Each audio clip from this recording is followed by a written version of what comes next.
Welcome back to the What Are You Driven By podcast. This season, in season 2, we're really exploring the challenges and the changes that shaped who people are and what drives them. So maybe you're going through a difficult time or someone you love is going through a difficult time. Our goal is that you might discover someone who went through a similar situation and can give you the strength or the insight to help you make it through. So make sure that you subscribe to the What Are You Driven By podcast and connect with us online at Driven By Co.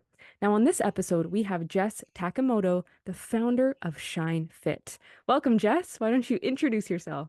Hi, thank you so much for having me. Thank you for tuning in and listening today. I'm super excited to be here and really excited for our conversation. A little bit more about me.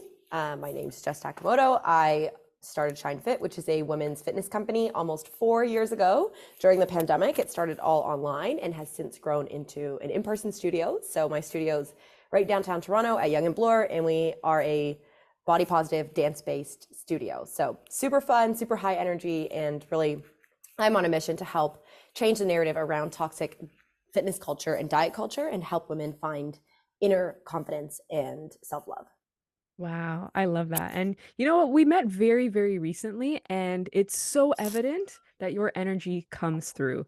And from the few short videos that I've seen, I can just tell how much fun your classes are. So congratulations on the studio. That's amazing news. I'm glad you're doing well in your business. But can you tell us the story that led to where you are now? Where should I begin? I guess we'll start right at the beginning. I grew up, I was a competitive dancer my whole life, super active always. And then when I stopped dancing in mid-high school, I got into fitness and into the gym and really fell in love with group fitness.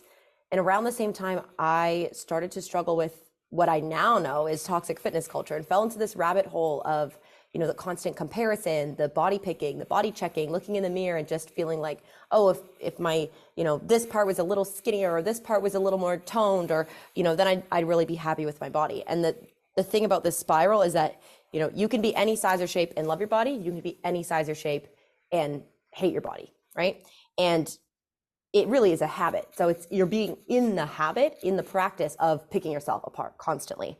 And really disordered eating habits, was over exercising, and just really, I would say confidence was at a low. And I struggled with that for 4 or 5 years, as unfortunately so many women do. And if you can relate, like there's a statistic, 90% of American women do not like their bodies. 90%. 90. That's just not okay.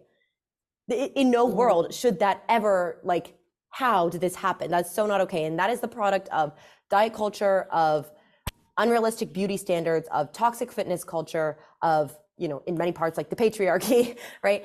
There's just all these factors that have led to women consistently putting themselves down, right? And not feeling good enough, not feeling like they're, pretty enough or smart enough or worthy enough.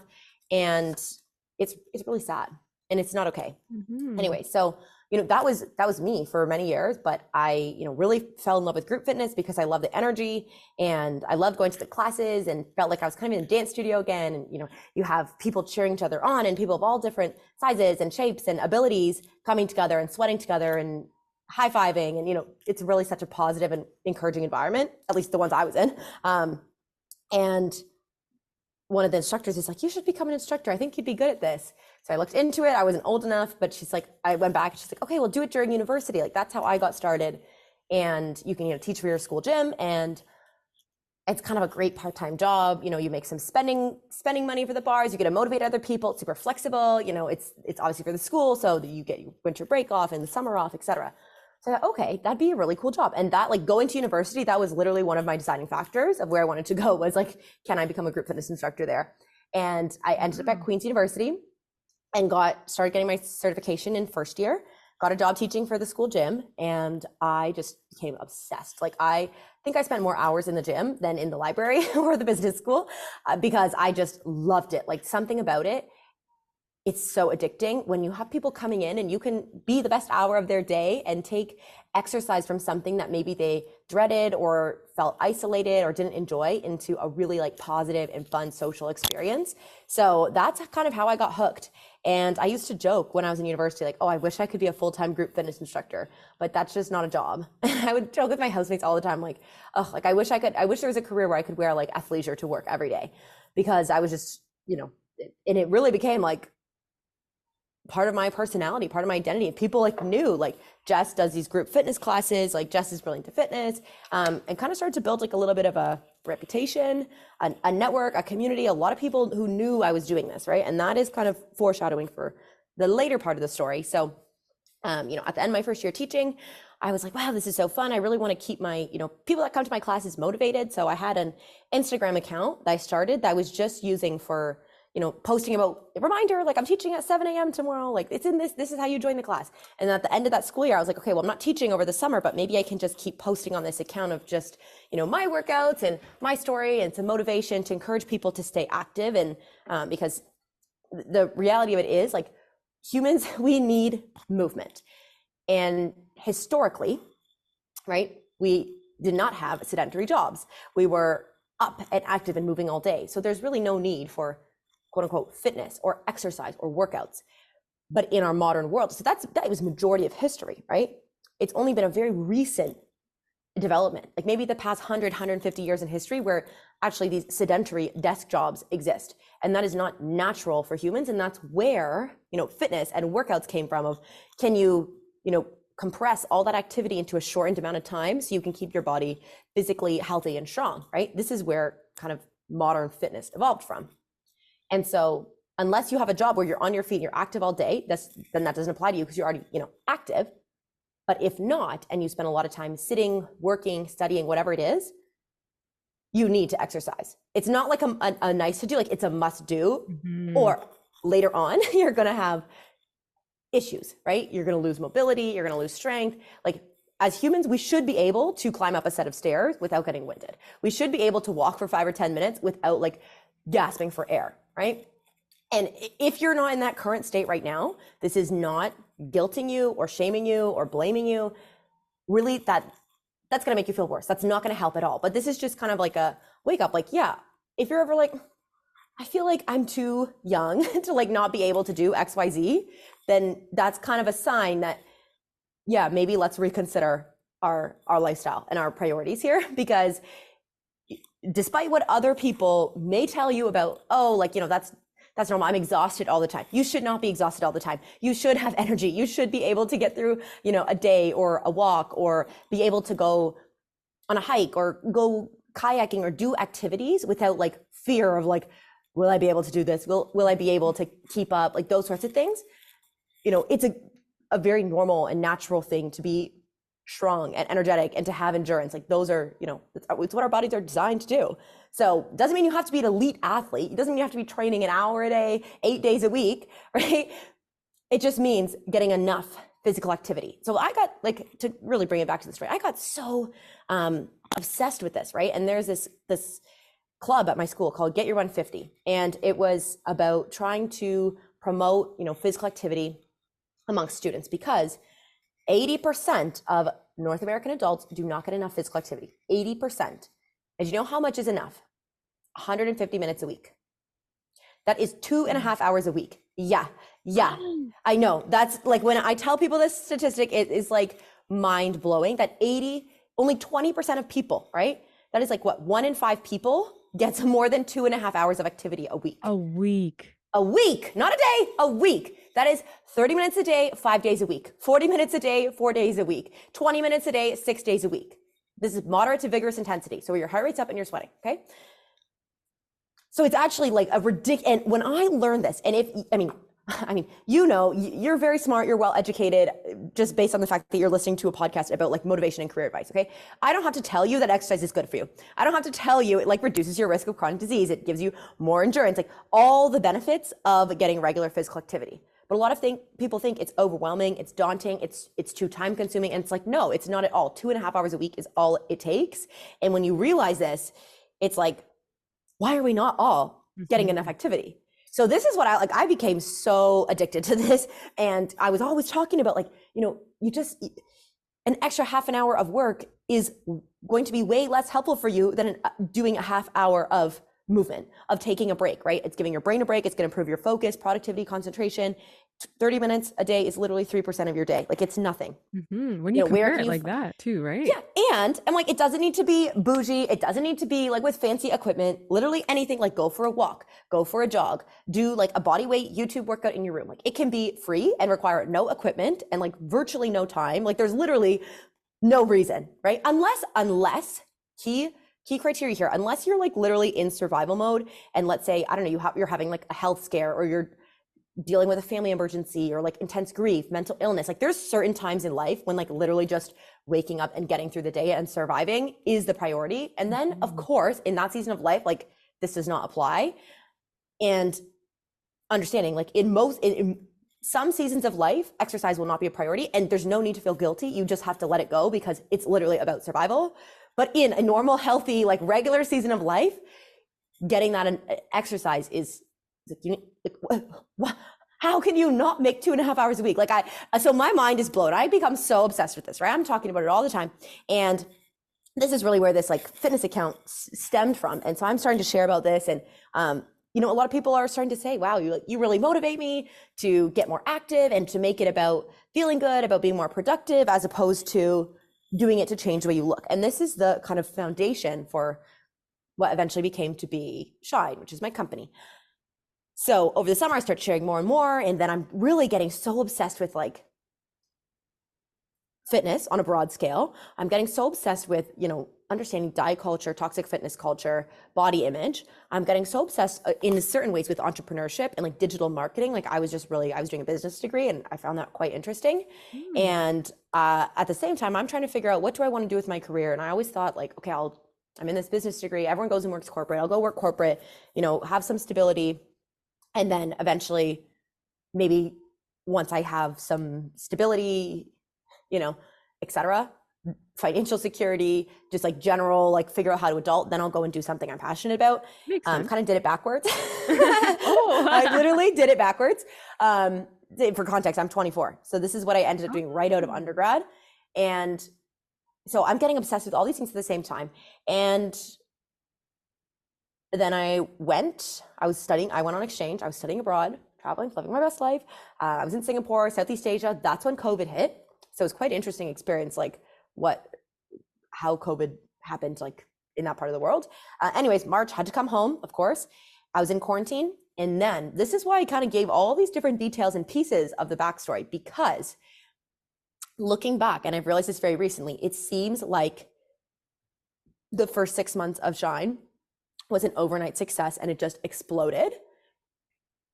And things came together so magically. But the reality is, it was like 2 or 3 years, actually even longer, like 2 or 3 years of being a group fitness instructor, but really like 5, 6, 7 years of like being in this fitness space, and you know, going through my own journey, my own transformation of becoming an instructor, of one building block at a time. And then they all kind of came together, and it was like right place, right time, right experience, right opportunity met, you know, preparation. And that's how things kind of exploded. So that, like, there's this 1 week of the first week of quarantine, I was like, okay, well, I need to work out.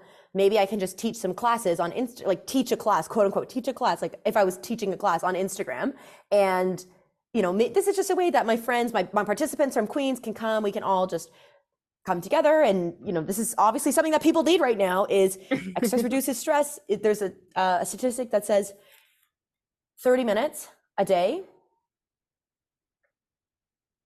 30 minutes of exercise 3 times a week is equivalent to a low-grade SSRI. It is equivalent in terms of the endorphins and like serotonin your body gets to a low dose of an antidepressant. It is like literally so powerful for your body and for your mind, right? And we know this, like if you are experiencing anxiety or depression or low mood, fatigue, any of these things, like one of the first things they're going to ask you is, are you getting enough exercise, right? It's one of the first line defenses to just like feeling good every day. So I started live streaming these classes, and then, you know, 10 people are there, 20 people are there, 30 people are there, 40 people are there, 50 people are there. And this is just my workout routine. So I did this 5 days a week for 30 minutes a day. That's how it started. And I just kept, this is quarantine. Like I had no job, no school. The world was upside down. And it kept growing and started to build this community, this momentum. And people are coming. They're like, oh my gosh, I've never worked out so consistently. I've worked out 5 days a week for the past 3 weeks in a row. I'm feeling amazing. And it Wow. was really just like this bright light in people's days. And a lot of people, I was getting messages and messages being like, this is quite frankly, like the only thing I have to look forward to. And I think without this, like, I would be so depressed, but it just gives me one thing, like half an hour a day where I can smile and like have fun and dance around. And it's really like getting me through this. And I was getting, all these positive messages. And that was like 6 weeks of that. And the gym said, do you want to come and teach Zoom classes over the summer? And I was like, no. And around the same time, like numerous people had said, can I pay you? Can I pay you, please? And I was like, no, like I'm just doing this to give back to the community. It's a pandemic, blah, blah, blah. And then I was like, okay, I guess I should maybe get over my fears and like start charging money if I'm going to not go back to this job at the gym. So I was like, okay, $5 a week. If you can't afford it, you can come for free. Okay.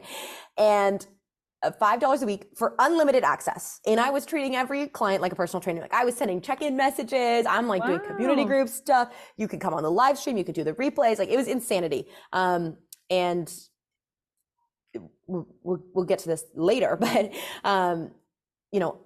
a month after that, I'm like, oh my gosh, like I have a business. What? Like I have clients that like pay me money, and it just kind of happened by accident. At this point, I'm working at my internship during the day. So I'd get up and everything's on Zoom. I'm on Zoom from 9 a.m. until 5 p.m. straight. Literally, this is early pandemic before we understood like people getting Zoom for like 8 hours a day. And then I would log off and I would go and I would teach my class, and then I would basically be like hustling all night. So from the time I woke up to the time I went to bed, I was like either working or doing shine stuff, working, grinding, posting on social media, and looking back, because I know there's a lot of entrepreneurs in your audience. It's funny how in the beginning, this time constraint, it really forced me to focus on like, what are the crucial tasks today?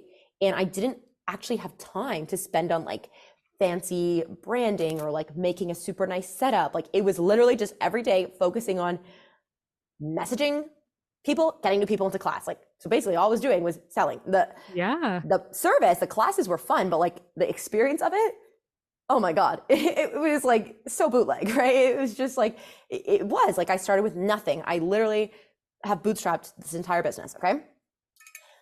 So halfway through the summer, I'm like, oh my gosh, I'm making more money teaching 5 fitness classes a week than at my full-time job.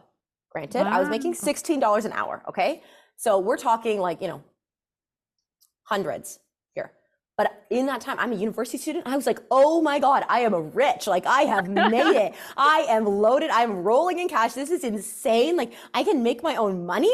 What? And I was like, and like I said, there's kind of this part of me that was quite interested in entrepreneurship. And so I thought, okay, all the plans that we had for what our 5-year plan destroyed. We're in a pandemic. Like we have no idea what's going on. And so I talked to some alumni and they're like, what are you going to do? Work Zoom corporate? Like go do this, go build something. And try your best for 2 years. And if it doesn't work out, restart at 24, right? Start your life over at 24. And I was like, okay, when you put it that way, like, yeah, you're right. I really don't have much to lose. So I kept running it. It was online. It was in person. That first year, there wasn't really a business plan. Like I had this community, I had this brand, I had this, audience, this engagement, these relationships, these transformation stories, but the business behind it was not solid. Clearly there was a pricing issue. Okay. And that was one thing looking back now, I'm like, yeah, it wasn't a lead gen issue or sales issue. Like I had more leads than I could handle. And I'm like, if you're treating people like they're a personal trainer for $5 a week, you're going to not have a issue getting people signed up, but there was a pricing issue. And anyway, so I'm learning my way through this. And thank God I had this background from business school of like basics, but they don't teach you how to be a small business owner. They don't teach you how to like actually start something. It's all very theoretical. So I'm like learning every single day. It's like chaos, it's like craziness. And then I graduated, decided I wasn't going to stay in Kingston, didn't want to move back to my parents, so moved downtown. And really at this point, I had no business plan. I had not a clear vision of like where I was going or what I was doing. And that next year, like year and a half, I would say, they say entrepreneurship's ups and downs. This was a down. This was like probably eventually the lowest point in my life. Because I was struggling financially, emotionally. I'm trying to figure out how to adult. I didn't have a clear business plan or strategy. So it was just horrible. And I ended up in a really, really like, dark place, especially mentally. Like I was clinically depressed for months. And when I finally realized like, okay, this isn't like a burnout issue or a work issue, this is a mental health issue. That's when I started treating it as a mental health issue, right? Got into therapy, started doing all the things I needed to do to heal. And literally it felt like I was in a hole and I had to climb back out one step at a time, one day at a time. And to really try to figure out, what am I doing? Where am I going? I need to have a business plan. And that like year and a half to 2 years, it's a year and a half. It was spiraling down. And then it took another like 6 to 8 months to start climbing, digging my way out of this hole and figuring out, what is this business going to look like? Like in that year and a half, I lost 80% of my members in 6 months because people didn't want online anymore, right? And I didn't want online. I didn't get into this because I loved teaching to a camera. I got into this because I loved teaching in-person classes. But I didn't know how I could have an in-person business as just a solo entrepreneur, as an instructor, right? And I'm like, can't open a studio because I would need like a team of instructors. I would need like 20 classes a week on the schedule. So I guess I have to do online, right? And I was like I was lost. I was very lost. And climbing my way back out slowly, I healed personally, right? Internally, then I could start to heal the business. And this is the thing about entrepreneurs, you can never, your business will never grow faster than you do. Business will never grow That's a faster than you good do, quote. right? Business will Oh never yeah. go faster than you do. Yes. Here's another one of my favorites is, I read this on Instagram one time. Starting a business is the best personal development journey you'll ever go on. And you might just make some money too. Yep, that is so accurate. Oh, I love that. I love that. Right? And the people that get it. Like I know some of you right now are just like giggling into your headphones, like walking on the street or driving your car, like, oh my gosh, who is this girl? Like, how does she read into my soul? Like, yes, I get it. So, anyways, I start, I'm healing, I'm growing, and I still don't have it figured out. And this is the thing about any change, whether that is starting a business, whether that is pivoting within your business, whether that's making a career change, the results are the last place that something is going to show up, right? So you have to take that leap of faith, and it's called leap of faith for a reason, because you have to have faith that it's going to work out. You have to believe in something that you cannot yet see in order to make it happen.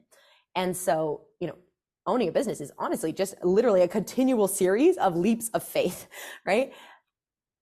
And so believing that things are going to work out, that I'm going to figure this out, that I'm going to figure out this business, et cetera, et cetera, et cetera. And at this time, like I had signed a lease for the studio. So I'm going to take you back. This is say like September, October, 2023. So a year and a bit ago, I had this lease for almost a year. I signed it initially for what I thought was going to be filming online classes, right? And so now my expenses are through the roof because I'm paying rent. I have this commercial studio lease. I have like, crazy expenses every month, really. And it was like sink or swim. Like I had to just figure it out because I had no other choice.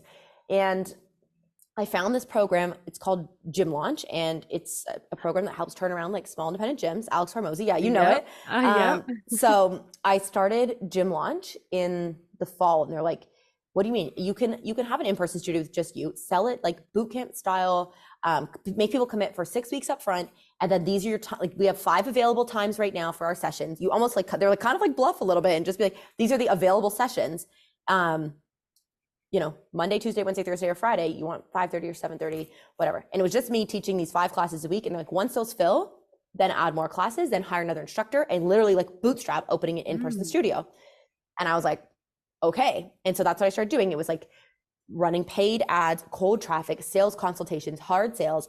And I mean, it worked. It got people in, and they're like, you have to, you cannot be losing money on customer acquisition. You can't be offering so much free, so much low commitment, because you need people to commit to something and pay, because that's how they're going to show up and get better results. And they were very fitness focused. And that's one thing I didn't like was I'm like, I'm not doing a weight loss transformation. I'm not doing weight loss goals. I'm not doing transformation pictures. Like, I'm going to have to adapt this to the Shine brand because that's such a strong idea of like what the brand is and what I stand for and what I don't. And I had also the stories and proof, like you can see behind me, I have the stories and proof to back it up, of like hundreds of people that have told me that this works and this is what they want. So again, I'm doing this, started that last fall. And so basically I just converted to an in-person studio. And it was so, last night I actually was in a big rabbit hole. I'm looking through my camera roll because I was trying to make this TikTok and I thought the audio would work. And I was going through basically pulling pictures and videos from like when I first started teaching group fitness classes to now. And you can literally see it being bootstrapped. And this focus of like, I literally tell people, I'm like, you have to just focus on getting 1% better every day. That is all you can control. And if you feel like you made that 1% today,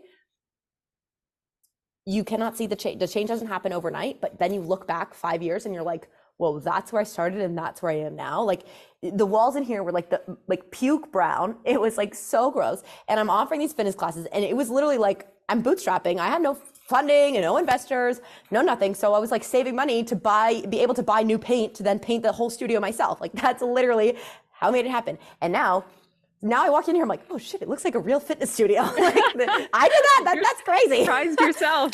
Yeah, I literally walk in here, I'm like, you did Damn, that? Like, that's sometimes neat. I read this shit on the walls and I'm like, this is one of my favorite things I've ever done. If you're watching, you can see this.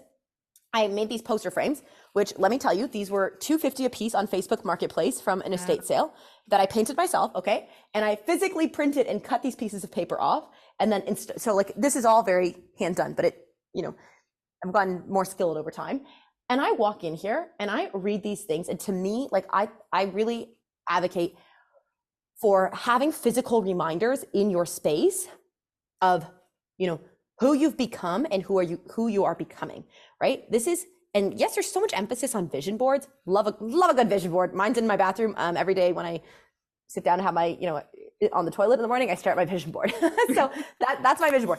But these physical reminders of your success, especially as high achieving women, especially if you have ever struggled with imposter syndrome or feeling not good enough, not just reminders of your goals and where you're going, but you need to have reminders of your wins and where you've been and how much you've done. Because when I walk into the studio every day and I see these frames on the walls and I feel like I'm having a bad day or I feel like I'm not making progress or I'm not getting there fast enough or my goals aren't happening, whatever, like those doubts, I look at these frames and it just like snaps me out of it.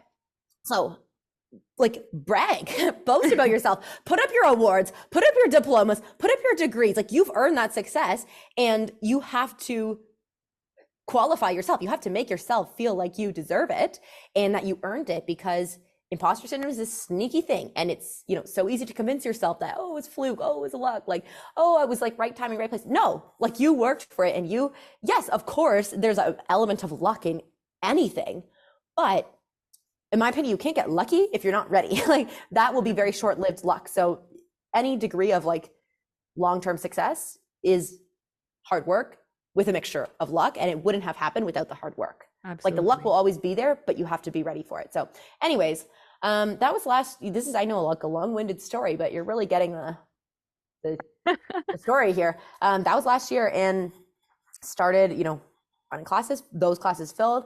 I hired more instructors, added more classes, and that's what I've been doing. So now I'm still in that process of like bootstrapping to a fully functional studio. So all my members are on defined number of class credits. It's not unlimited. It's you get, 8 credits or 12 credits a month to come in and book those in, right? So I actually can manage the capacity and I can see, how many members are, how many classes a week should be running, so that I can control that you're not going to come and show up at the class with 3 people, right? If I constrict the number of classes, it's going to force those classes to fill. So you actually are coming and getting like a group experience. So that's been really wonderful. And now we have like 8 classes a week on the schedule. I have a team of like 4 instructors, and they don't all teach as much as they like could be, because again, it's like I'll add classes as we need them to manage capacity, manage expenses, etc. So that's now what I'm working on is, okay, how do I keep growing this, getting enough new members in until this physical space is at capacity? So what that means is like having, how many classes a day could I have running? How many people per each class Could I have 7 classes running a day in the studio? Right? Yeah, like there's no reason I couldn't. Could I have 8? Like figure out what's that limit of getting this bricks and mortar location up to a capacity where there's just like always people in the space, always classes running, memberships, growing that community. And then beyond that, now I actually have a blueprint of a business model that can be either replicated if I want to or grow digitally, right? Like once I have like, okay, this is how to run a Shine studio. This is how to build a studio with this brand, with this messaging, with this offering, etc. Then I can go and replicate that. So that's kind of the phase that I'm in now. And just like going back to this comment about like your business will never grow faster than you do. It's been what today we're recording this is February 12th. My half birthday, actually. I know I'm a weirdo that tracks my half birthday. So today I am 24 and a half. And coming up on March 23rd. So in just about a month, it will be Shine's fourth birthday, 4-year anniversary. And to think back the past, 4 or 5 years from where I started of maybe I'll become a group fitness instructor to make bar money to owning a fitness studio. It is like every day it feels like, nothing's happening or I'm not making progress. And every day is, kind of virtually the same. But it's that 1% better everyday concept where you look back and you're like, oh my God, 4, 5, 6 years later, like this is insane. And so it's so easy. I think like you come across social media profiles, you find a story, or maybe you're listening to this podcast right now. It's the first you've heard, you're like, oh my God, you're 24 and you own like this fitness studio and you have an incorporation, you have a team of instructors. Like I could never do that. That seems impossible. That seems crazy. How did you do it? And it's like, I want to share that this is how the story goes. And there's certain things I've struggled with. There's been like the season of this podcast, like the theme of the season of these hard times, like I want to be more open about sharing that because it's not been an overnight success. It's not been a walk in the park. It has not been like, oh, I just got lucky or something like that. It's been like 4, 5 years of like putting in the work and having the courage to put myself out there every single day in the face of failure, in the face of uncertainty and risk and like financial instability to build this thing that's still not even built where I want it to go yet. It's like, I feel like I still have so far to go, but that is in a nutshell, the story of Shine. Wow. Wow, Jess. Oh my goodness. We have so much to unpack there. And you've shared so much in terms of your story, where you started, your passion, how it grew, and how you changed your mind over the years. So I want to just quickly like recap everything that I took from that and how you were able to just lean into your passion from the time you were in university, right? Because I think that a lot of the times when we're younger, we're unwilling to try certain things Mm, and unwilling to put ourselves out there, but you did. And you started mhm, building, little did you know, you started building that community that was mhm, going to grow.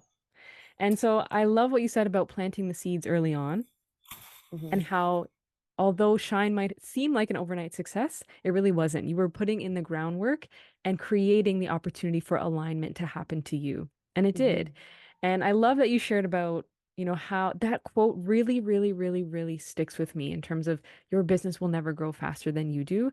And thank you so much for being vulnerable and sharing how you yourself were in a dark place and a dark time. And you were pulling yourself out of that while also pulling Shine out of that. So I think mhm, so many people listening can relate to that and that will resonate with them because we are all going to go through those difficult times. mhm, And it's just a matter of how do I figure out what the next step is, that 1%, mhm, because although it might seem daunting to pull ourselves out of this place, it just takes 1% every day.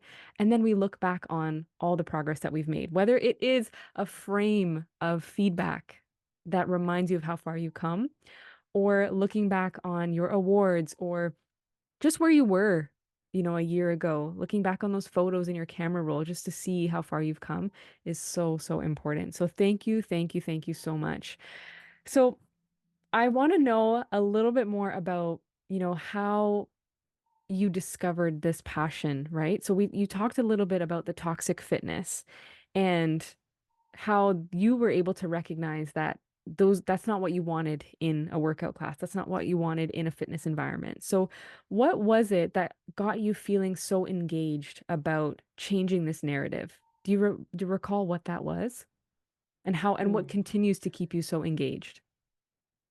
Yeah, I think it's less about the experience I was having in fitness classes. Like there's kind of two parallels happening. One was the, actual physical fitness experience and the exercise science and that sort of thing. That's a much smaller part. And there's a lot of fitness professionals that is what they love and they geek out and they're passionate about the exercise science side of it. Like I am not a sciencey person. I struggled through science in all of high school. I barely passed grade 11 biology, and that was the end of my journey in science. What I would say, the technical side of it, I know if you want to be an elite athlete and like training for, you're an elite athlete, I don't have the knowledge or background in that area of science and how to optimize your training split and your schedule and your workouts and your nutrition, like all those things. That's not what I became passionate about. It was honestly the physical fitness side. Like I think it's cool, but that's not where the passion came from or lies. And same thing of going in to try a workout or a new fitness class. If you really geek out about exercise science, you're like, oh my god, okay, why did they put the squats before the lunges? Like why is this programmed in this specific way? For me, the passion was really more on the personal side of like hating my body for so long and looking in the mirror and like picking myself apart every single day, and how exercise played into that, and getting to a place where I was like, okay, this exercise stuff is cool. Being a group fitness instructor is cool. And I think it was probably my first year of teaching when I was like, okay, but Jessica, how can you stand at the front of the room and tell these people you did something amazing for yourself, for your mind, for your body today? You should be so proud of yourself. The fact that you made it here is such a win. If you are going to stare in the mirror before class and right after and pick your body apart, like there's a huge disconnect there. And like, you cannot be a leader if you're picking yourself apart and if you're having this horrible relationship with fitness and with food and like calorie counting and cutting out food groups and dieting and taking progress pictures. And like I've been in that deep into diet culture, and it was really becoming a group fitness instructor and then being like, you can't be a leader and be doing this. So you need to figure out how to like your body. You need to figure out how to not pick yourself apart in the mirror every day. You need to figure out how to eat healthy, like eat in a healthy way. And that doesn't mean eating healthy foods. That means like having a healthy relationship with the food that you're eating. And if you are dreading meals, if you're you're anxious about it, you're checking every single label, you're trying to control and monitor, that's not healthy, right? That's not a healthy relationship with food. So that was what really kind of, I think, shifted in me to be like, okay, you need to build a better relationship with your body if you want to be a group fit, if you want to stand at the front of that room. Mm-hmm. And then I had to figure out, how do I do that, right? And it was changing my habits, changing the way, like if I looked in the mirror and I caught myself being like, oh, you look whatever, this, that, I would be like, stop, we don't talk to ourselves like that anymore. Immediately follow it with like what is one thing that you like, right? If you're looking at me like, I hate my stomach. So many women can relate to this. Like, I just hate my tummy. I hate the way it looks, blah, blah, blah. To follow that up, be like, no, I like my tummy. This is the process of changing your beliefs, right? It's too hard for your subconscious mind to get behind because you believe deep down so much that your tummy is bad or wrong for whatever reason, which is, in my opinion, not true. So we need to get your beliefs behind something that you can agree with. So I'm like, okay, you know what? Stop. We're not going to go there. You know what? My hair looks really good today. I'm having a good hair day, right? So you're changing the cycle of your thought patterns. And I won't go too much into the mindset stuff, or like you're literally like rewiring your beliefs, and you have to let go of limiting beliefs and ego stories and all that kind of stuff, which I could totally geek out about because I love that stuff.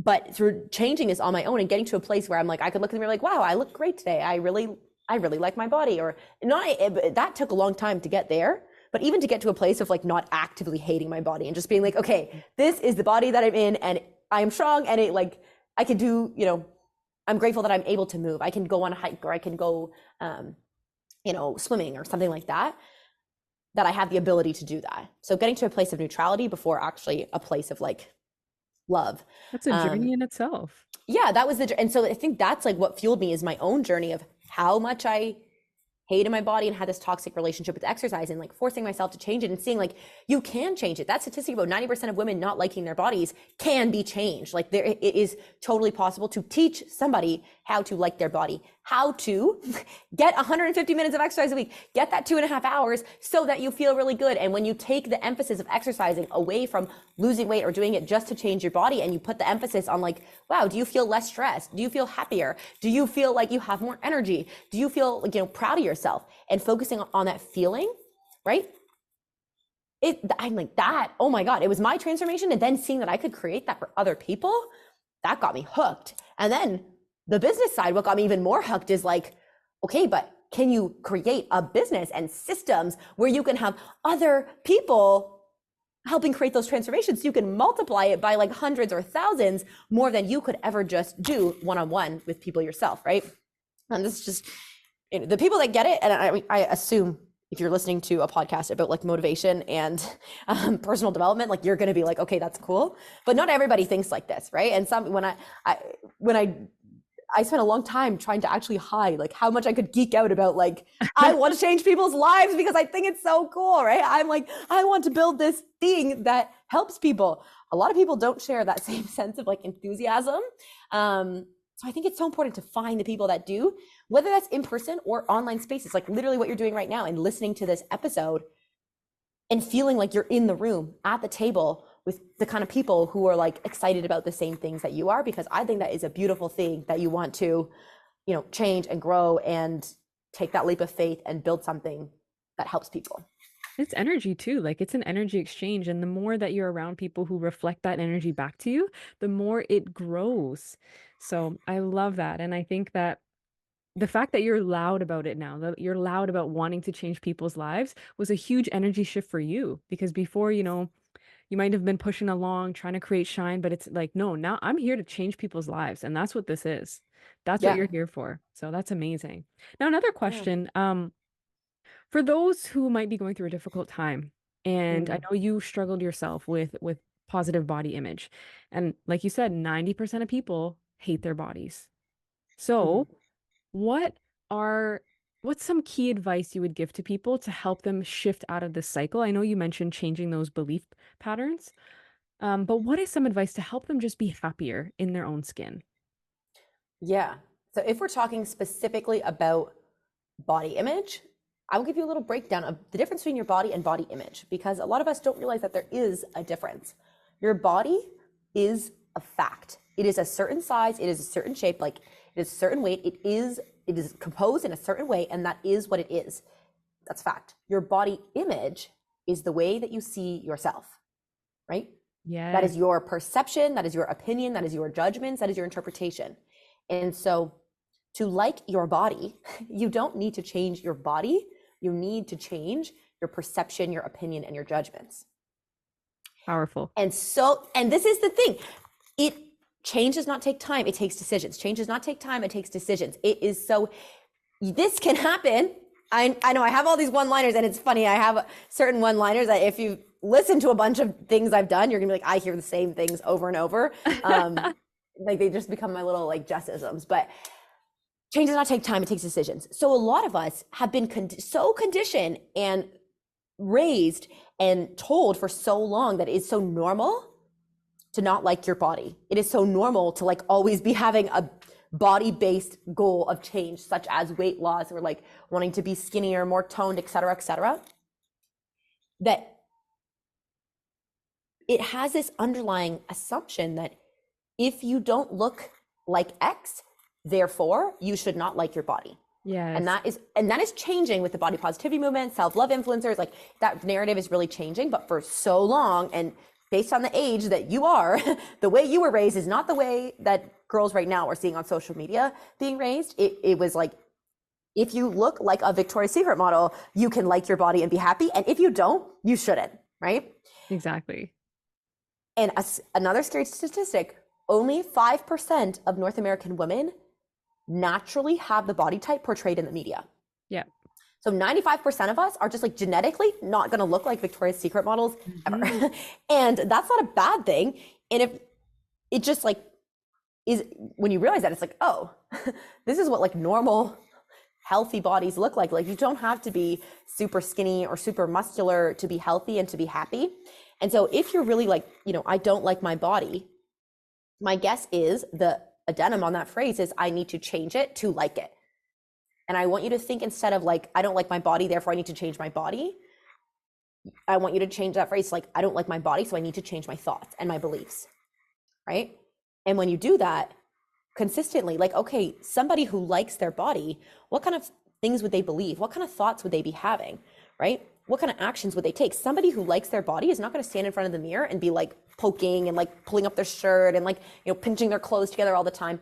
Somebody who likes their body is not going to be the first one to make a comment about, like, someone says, oh, you look beautiful. Like, oh, I look so bad today. I hate my outfit. I think I look so fat. Like, again, that's a whole other like phrase we won't get into around like fat phobia, but these kind of comments, you wouldn't make them. So you have to stop making them. And Right? also And a lot of us, we're just simply not given permission to like our bodies, to not have this like drama and this thing in our life, because so many women around us have this drama around how much they don't like their body and how they need to lose weight and, how their clothes look bad and how they wish they looked like they did when they were 15. Like, what if we could just let it go? Right? And yeah, you're going to be, if that's your social circle right now and a lot of people around you don't like their bodies, you're going to be the odd one out. It's going to be weird that you're like, actually, I think I look great today. And some people are probably going to like make comments and be like, what? Like, be so very conceited? confused. Yeah. And And there's so, also I was going to mention the projection too, because, you yeah, won't make those comments about yourself, but then you also won't make the comments about other people. Because the people yeah, who are saying, oh, look at her, look, she's so this, she's so that, it's also a projection of their own insecurities. yeah, yeah. And a big thing is like, think of how hard you are in yourself. You would never say the things you say about yourself and your body to your best friend or your sister Mm. or your daughter. You would never be like, if you knew that your best friend or your sister or your daughter was doing and saying the things that you're saying to yourself, there'd be a fire under your ass. Like, you would be like, this is not okay. Like, we need to change this right now. And you'd be like, listen here, I'm going to give you a pep talk. Like, right? Like, that is so absurd. That is so ridiculous. And you'd go off. So you need to do the same thing to yourself. Like, literally go off on yourself and be like, no, we need to change this. This is not cool. And like, decide today, because change does not take time. It takes decisions. Like, decide today, I like my body. And then follow up your beliefs and your actions and your thoughts with somebody who likes their body. Yeah. Yes. I love that. I love that. Thank you so much for that. I've just got two more questions for you. And I just want to get a little bit of insight into the experience of a Shine Fitness class, a Shine Fit Woo-hoo. class. Okay. So give us a quick summary of, if we go to one of your classes, what can we expect? Oh, good question. I'm honestly, I just have to tell you, John, I'm having so much fun with this recording. Like, I feel like this is just, the vibes are so good. So I hope you're having fun listening right now and you feel like you're hanging out with your girlfriends, because that's what I feel like. Okay, so a Shine Absolutely. class. What can you expect? um, I will say the quality. First off, it's dance based. Oh, geez. Oh, knocked my headphones. It's dance based, and all fitness lovers are welcome. Okay.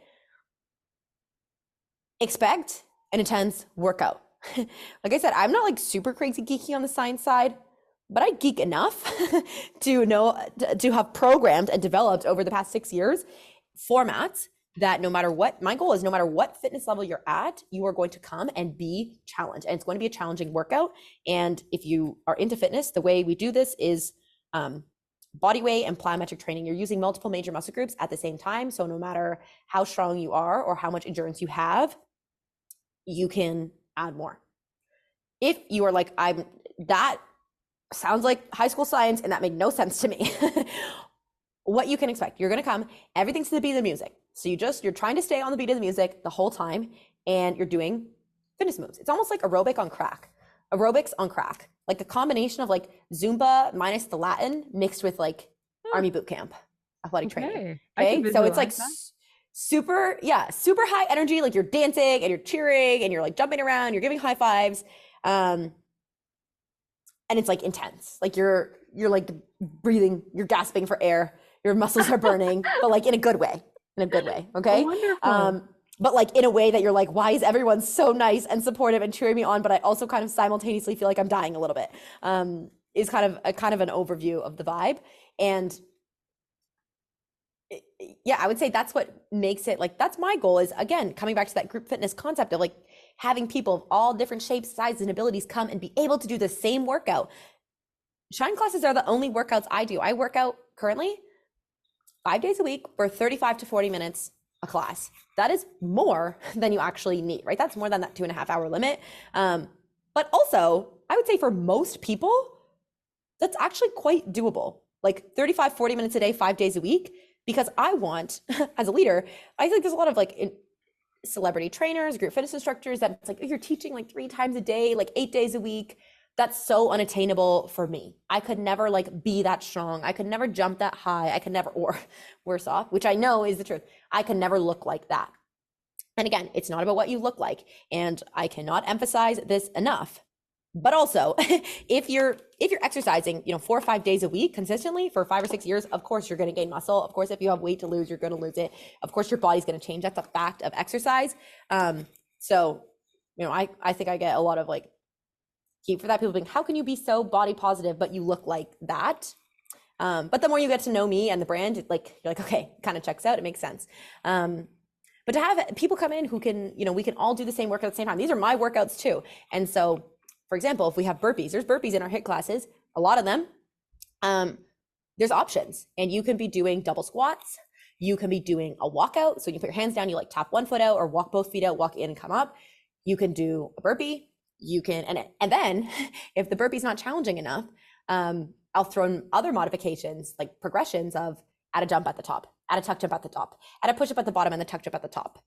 Double it, go double time, right? So there's all sorts of these like wacky modifications. And I have yet to have somebody, any fitness level, like even people who are really like super strong, athletic, like actually athletes come and do a class and they get their butts kicked because of the way it's programmed. So I always say like, whatever fitness level you're at, like come try it. If you like music, if you like dancing, if you like being in a group environment, you're going to have so much fun. And you don't have to worry about any of the exercise science stuff, like some of the stuff I just mentioned about heart rate or plyometrics. Like it's programmed in a way that you don't notice that it's there. Amazing. Wow. So you heard it here first. You definitely need to make it out to a Shine Fitness class if you are located in the... Well, we're in Toronto, but we also have online classes. So really, all of you should come try a class and experience it for yourself.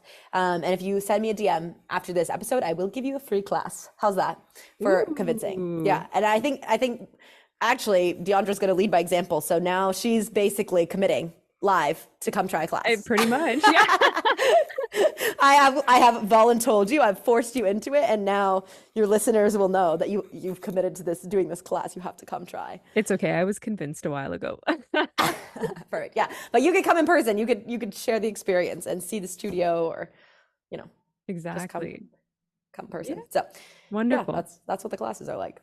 So as we're wrapping up here, my final question for you is if you could give me a one-liner, because I have to ask everyone this question based on the brand. What are you driven by, Jess? Good question. I think I actually wrote out an answer for this. Like we talked about this before and I can't remember what I wrote. So I'm gonna take 20 seconds to think so I can have a really good answer. Okay. What am I driven by? And there's so many different ways you could answer that question, but I guess on a personal level of like what motivates me to get up and do the work I do and build a business and, do all the things I do, I am driven by,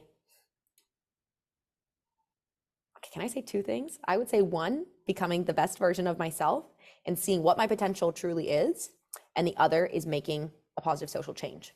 And I think those two factors together of, how we don't really know what our potential is. And I think this idea that we can constantly be growing and improving as humans and constantly be learning and getting stronger physically, mentally, and emotionally, like how expansive could our life be? How fun can our life be? How much of, how big of a business can we build? How much money can we make? How many lives can we change? Like how big can this really get? Like what is that potential?